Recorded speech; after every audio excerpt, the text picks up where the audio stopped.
Welcome students. देखिए आज मैं आप लोगों को refraction through prism of A small angle बताऊंगा। मतलब जब एंगल ऑफ प्रिज्म जो होगा वो 10 डिग्री से लेस देन होगा, उस केस में कौन सा फॉर्मूला लगेगा, उसका क्या प्रूफ है, ये हम लोग देखेंगे। ठीक है, तो उसमें जो फॉर्मूला लगेगा वो है A mu minus one equal to del. ये कैसे आया, इसको अभी हम लोग प्रूफ करेंगे। ठीक है, तो देखिए सबसे पहले हम लोग ये समझेंगे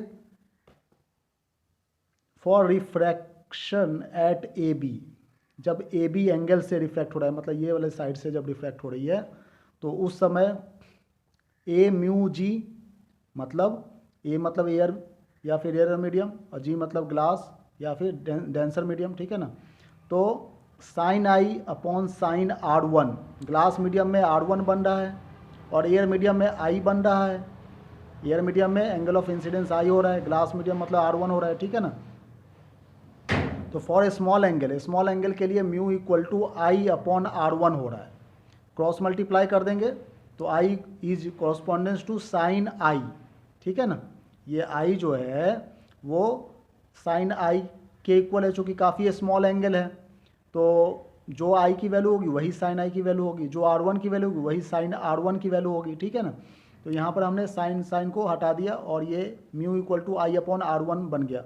क्रॉस मल्टीप्लाई कर देंगे तो I equal to mu into R one हो जाएगा, है कि नहीं। तो ठीक इसी तरीके से जब हम लोग दूसरे सरफेस पर रिफ्रैक्शन करवाएंगे, यहाँ पे इस वाले सरफेस पर AC के क्रॉस में जब रिफ्रैक्शन होगा, तो उस समय देखिए ए म्यू जी, ठीक है, तो एयर में हो रहा है E एंगल ऑफ इमर्जेंट और ग्लास में R2 हो रहा है। ठीक है ना, तो इसी तरह से हम लोग लॉज ऑफ रिफ्रैक्शन के कारण इस तरह से लिख सकते हैं A mu G equal to sine E upon sine R2। अब देखो for small angle A mu G equal to, अब चूंकि काफ़ी स्मॉल एंगल है तो साइन ई मतलब E और साइन R2 मतलब R2, तो साइन से साइन कैंसिल आउट हो जा रहा है, तो E कैंसिल आउट नहीं हो रहा है, मतलब कि इसको हम हटा दे रहे हैं। ठीक है, तो E अपॉन R2 हो गया, तो यहाँ से क्रॉस मल्टीप्लाई करके लिख सकते हैं E equal to mu into R2। ठीक है, अब ये जो इक्वेशन है इसे हम लोगों ने प्रूफ किया था, I plus E equal to A plus del. ये एंगल हम लोगों ने प्रूफ किया था कि angle of incidence plus angle of emergent equal to angle of prism plus angle of deviation होता है। अब ये आई और ई, इन दोनों की वैल्यू जो है वो हम लोग यहाँ पे लिख देंगे, mu R one plus mu R two. ठीक है ना, और यहाँ पर ए प्लस डेल, ये वाला वैल्यूज को पुट कर देंगे, तो म्यू को कॉमन ले लो तो R one plus R two हो जा रहा है कि नहीं, equal to A plus del हो जा रहा है। अब इधर की तरफ को ले जाएंगे तो म्यू इंटू ए माइनस ए, है कि नहीं, तो यहाँ पे हम लोग इक्वल टू डेल कर दिए और यहाँ से ए को कॉमन ले लेंगे तो mu minus one equal to del. ठीक है, जब लेस देन 10 डिग्री एंगल होगा स्मॉल एंगल के लिए, उस समय हम लोग प्रिज्म का ये फॉर्मूला ही प्रूफ करते हैं। यहाँ तक समझ में आ रही बात। ये R one plus R two equal to A होता है ना, इसलिए यहाँ पर म्यू इक्वल टू ए लिख दिए और माइनस इस ए को इधर ले गए तो minus A equal to del हो गया। ये फॉर्मूला है R one plus R two equal to A. ठीक है ना, वहाँ से आ रहा है। अब यहाँ से ए को कॉमन ले लीजिए तो mu minus one equal to del, ये प्रूफ हो जा रहा है।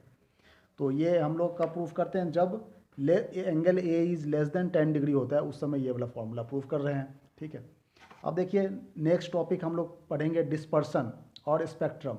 एक ग्लास प्रिज्म से यहाँ से व्हाइट लाइट पास हो रहा है तो 7 कलर्स में डिवाइड हो जा रहा है। ठीक है, तो डिस्पर्सन, इसी को हम लोग डिस्पर्सन करें, ये जो स्प्लिट हो रहा है, स्प्लिट अप हो रहा है, डिवाइड हो जा रहा है कंस्टिट्यूएंट्स कलर्स में, विबजियोर जिसे करते हैं, विबजियोर वी मतलब violet, indigo, blue, green, yellow, orange, red, इस तरह से 7 कलर्स में ये स्प्लिट अप हो जा रहा है। इस प्रोसेस को जब भी डिस्पर्सिव मीडियम यहाँ पर ग्लास प्रिज्म है, ठीक है ना, ग्लास मीडियम, तो इसको हम लोग डिस्पर्सन कहते हैं। लेकिन स्पेक्ट्रम किसे कहते हैं, स्पेक्ट्रम कहने का मतलब यहाँ पर ये वेवलेंथ के अकॉर्डिंग ये अरेंज्ड हो गया है। ठीक है, जितने भी लाइट्स है वो, मतलब रेड कलर इसकी वेवलेंथ सबसे ज़्यादा, उससे कम, इस तरह से अरेंज्ड हो रहा है। ठीक है, और वाइट लाइट जब ग्लास प्रिज्म के पास हो रहा है तो इस तरह से वेवलेंथ के अकॉर्डिंग जो ये अरेंज्ड हो गया है, इसी को ही हम लोग कहते हैं spectrum of light. Thank you very much for watching this video.